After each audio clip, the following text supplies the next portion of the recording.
जय माता दी मित्रों। आज हम बात करेंगे चैत्र नवरात्रि जो कि 19 मार्च से शुरू हो रही है। यह पर्व 27 मार्च तक चलेगा। चैत्र नवरात्रि के साथ ही हिंदू नववर्ष विक्रम संवत 2083 भी शुरू हो जाएगा। साथ ही रौद्र संवत्सर की भी शुरुआत है। इस बार जो ये हिंदी वर्ष 12 नहीं 13 महीनों का रहेगा, क्योंकि संवत 2083 में एक अधिक मास भी है। तो इसी के आगे चलते हम बात करते हैं। 27 मार्च तक चैत्र नवरात्रि रहने वाली है। हिंदू पंचांग के अनुसार इस वर्ष चैत्र शुक्ल प्रतिपदा तिथि 19 मार्च की सुबह 6:52 से शुरू होकर 20 मार्च की सुबह 4:52 तक रहेगी। इसी वजह से 19 मार्च से चैत्र नवरात्रि की शुरुआत मानी जा रही है। 9 दिनों तक चलने वाली ये पर्व 27 मार्च को रामनवमी के साथ खत्म होगा। तो बात करते हैं घट स्थापना। तो घट स्थापना से जो शुरुआत होती है वो चैत्र नवरात्रि की शुरुआत को करनी चाहिए। नवरात्रि के पहले दिन घरों और मंदिरों में घट स्थापना यानी कलश स्थापना की जाती है। कलश को माता दुर्गा का प्रतीक माना जाता है। घट स्थापना के साथ ही 9 दिनों तक चलने वाली पूजा शुरू हो जाती है। कई लोग इन दिनों व्रत रखते हैं, सुबह शाम माता की आरती करते हैं, मंत्र जाप ध्यान, देवी के ग्रंथों का पाठ करते हैं। सप्तशती पाठ करना चाहिए। इस दिनों में देवी के 51 शक्तिपीठों में भी काफ़ी भक्त पहुँचते हैं।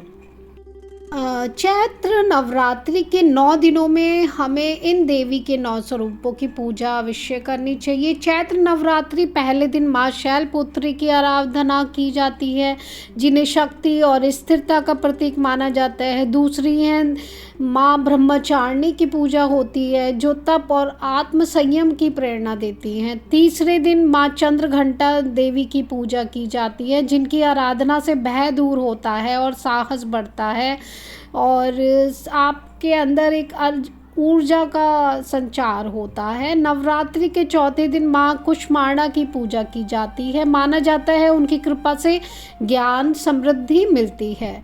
साथ ही 5वें दिन माँ स्कंद माता की आराधना की जाती हैं, जो मातृत्व और संतान का सुख आशीर्वाद हमको देती हैं। 6ठे दिन माँ कात्यायनी की पूजा की जाती है। मान्यता है कि उनकी कृपा से विवाह संबंधी बाधाएं दूर हो जाती हैं। तो जिनका भी विवाह ना हो रहा हो वो माँ कात्यायनी की विशेष पूजा करें। नवरात्रि के 7वें दिन माँ कालरात्रि की पूजा की जाती है। उन्हें बुरी और नकारात्मक शक्तियों से रक्षा करने वाली देवी माना जाता है। 8वें दिन माँ महागौरी की आराधना की जाती है, जिनकी पूजा से जीवन में शांति पवित्रता आती है। 9वें और अंतिम दिन माँ सिद्धिदात्री की पूजा की जाती है। मान्यता है कि अपने भक्तों को सिद्धि सफलता और पूर्णता का आशीर्वाद माँ देती हैं। आगे हम जानते हैं सभी राशियों को किस प्रकार से माँ की पूजा करनी चाहिए अपनी राशि के अनुसार। तो हम जानते हैं 12 राशि के जातकों को नवरात्रि में राशि अनुसार उपाय क्या करना चाहिए। मेष और वृश्चिक राशि के जातक को नवरात्रि में स्कंद माता की विधि विधान पूर्वक पूजा आराधना करनी चाहिए।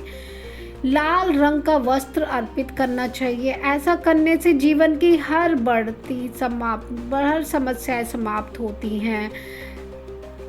वृषभ और तुला राशि के जातक को माँ महागौरी को सफ़ेद फूल अर्पित करना चाहिए। छोटी कन्याओं को खीर खिलाना चाहिए। ऐसा करने से उनकी आर्थिक तंगी दूर होगी। उनको जीवन में अपने कार्य में सफलता मिलने लग जाएगी।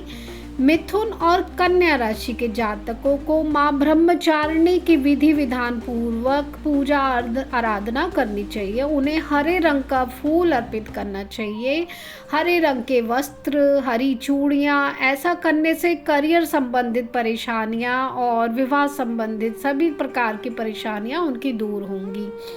साथ ही बात करते हैं आगे कर्क राशि के जातकों को जहाँ माँ सिद्धिदात्री की उपासना करनी चाहिए, तो वहीं सिंह राशि के जातकों को कुष्मांडा देवी की पूजा विधि विधान पूर्वक करनी चाहिए। ऐसा करने से उन्हें मान सम्मान की प्राप्ति होगी, दुनिया में उनका नाम होगा और उनके जीवन में आ रही सारी अड़चनें दूर हो जाएंगी। धनु और मीन राशि के जातकों को नवरात्रि में माँ चंद्रघंटा की पूजा आराधना करनी चाहिए। उन्हें पीला मिठाई अर्पित करना चाहिए। ऐसा करने से उनके भाग्य में वृद्धि उनको देखने को मिलेगी। मकर और कुंभ राशि के जातकों को माँ कालरात्रि की पूजा आराधना करनी है। शनिवार के दिन काले तिल अथवा तेल का दान करना चाहिए। ऐसा करने से स्वास्थ्य संबंधित परेशानियां दूर होंगी। उनकी कोई मनोकामना है तो वो ज़रूर पूर्ण होगी।